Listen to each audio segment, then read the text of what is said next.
Howdy, folks. How are you doing? Well, as for me, I've got the flu. It might be coronavirus. I mean, I hope it's not. Anyway, we're here for a book review. So a book review that we're going to do. So, Huckleberry Finn. Huckleberry Finn by Mark Twain. Should you read it? If you want, let me speak about when I was reading this book. I was in comparison with something like Paulo Coelho. I recently read Veronica Decides to Die, and there's a lot of I was thinking about this for a while. I was saying, is it philosophy? And I don't really like the word philosophy because it brings up ideas of like Aristotle and like the old stoical people. David Mamet said, by the way, stoical just means people who sit on their porch. So the porch guys, whatever they're called, but it does philosophy bring up that kind of mentality that it's above you, or it's about the stars in the sky, and it's not relevant for how you actually live your life in today's world. So and actually my brother gave me a philosophy book once, and I must confess that I didn't read a lot of it because the ideas in there were very abstract and not relevant. So I would say that I am not a fan of philosophy. However, I do like it when in a book you have these ideas about life which you can relate to. And there's a great one in Huckleberry Finn about providence. And I'm just going to try and find it. Or let me pause. And here it goes. I went right along, not fixing up any particular plan, but just trusting to Providence to put the right words in my mouth when the time come, for I'd noticed that Providence always did put the right words in my mouth if I left it alone. As for me, that was the best line in the novel.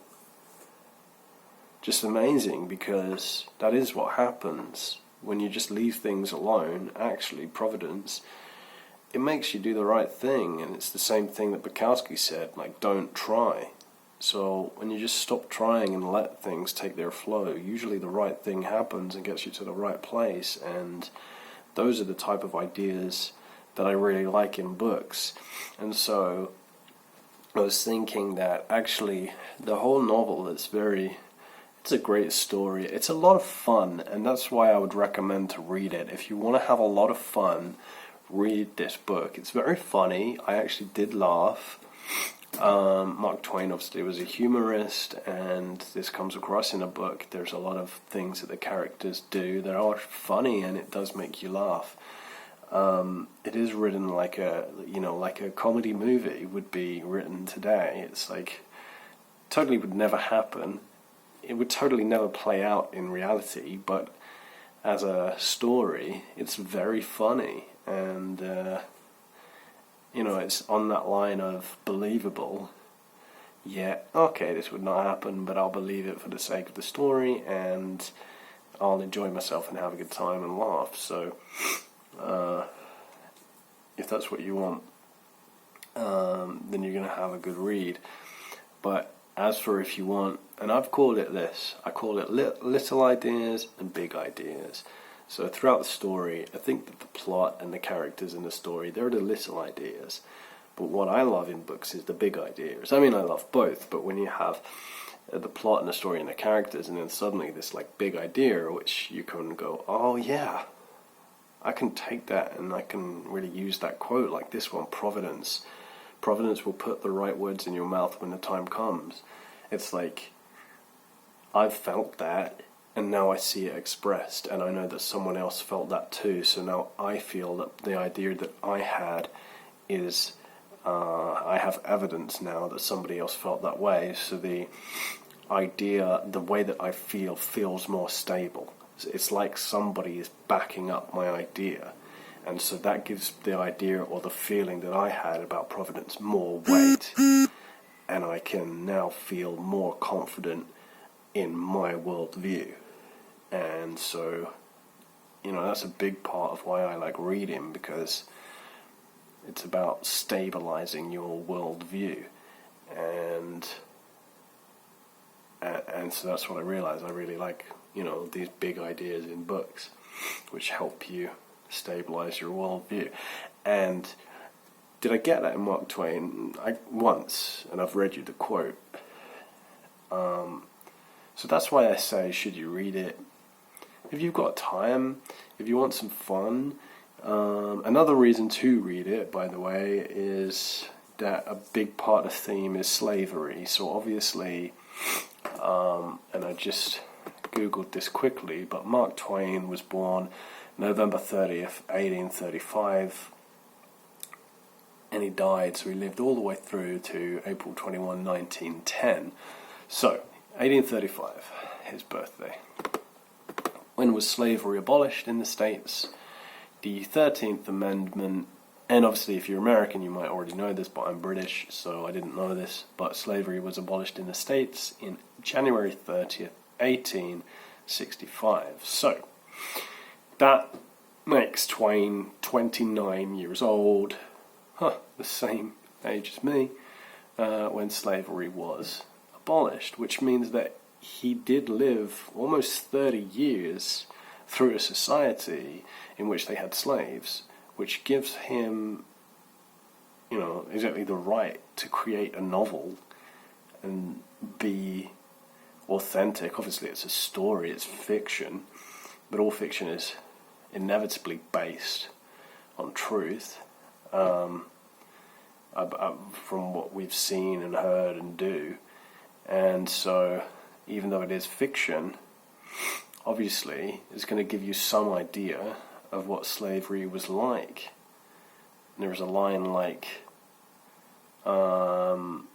he asks, there was a steamboat, and Huckleberry lies and says, the steamboat, something exploded on the steamboat, and his answer is, was anybody hurt? He said, no, nobody was hurt, but a nigger was killed. A nigger died, or something. You go, whoa, wait a minute. So nobody was hurt. That means nobody was hurt, everyone was safe. But a nigger died. So, kind of gives you, or gave me exactly, right, wow.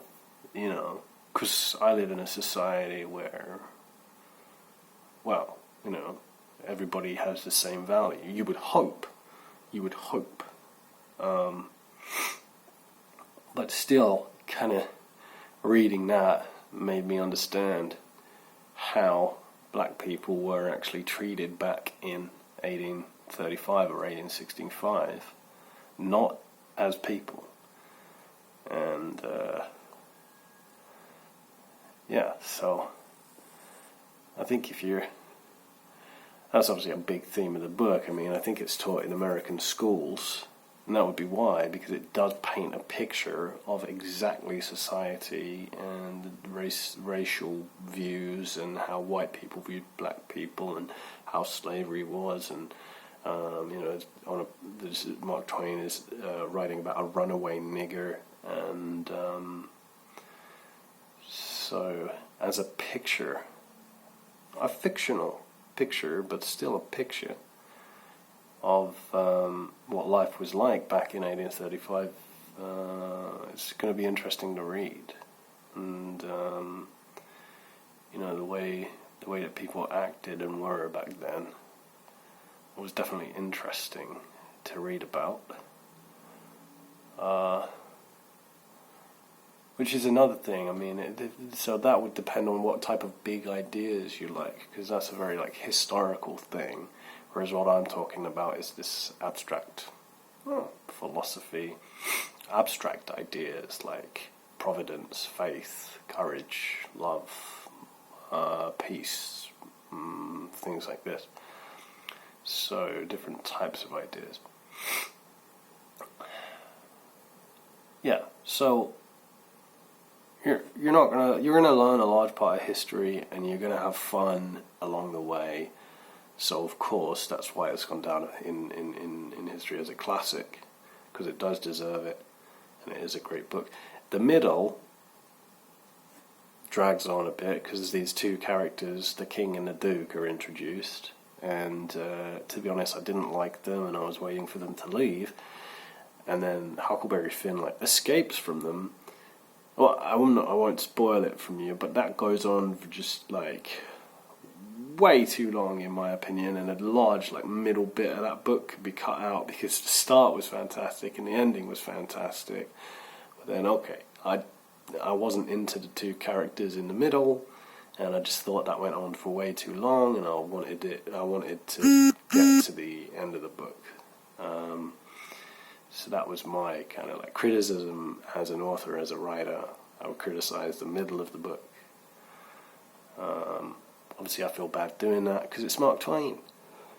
But as a writer, I have the authority to criticize other works, and that's what I would pick out. Was what I didn't like was the middle of that book. What else? Pretty sure that's it. I mean, if you do want more abstract ideas about, I suppose, psychology, you're not going to get it, I don't think, in Mark Twain. But you are going to get an insight into history, and you are going to have a lot of fun along the way, like I said. So if that's what you want, do give it a read. And wish me a good recovery from whatever this illness is. Thank you. And I will see you in another video. Leave comments down below, cause just do that. I want to talk. I'm interested in. Let's start a conversation. Am I interested? If you have something relevant to say, yes, I'll be honest. If not, well, don't leave a comment. But if you've got a view, please leave it. Thanks.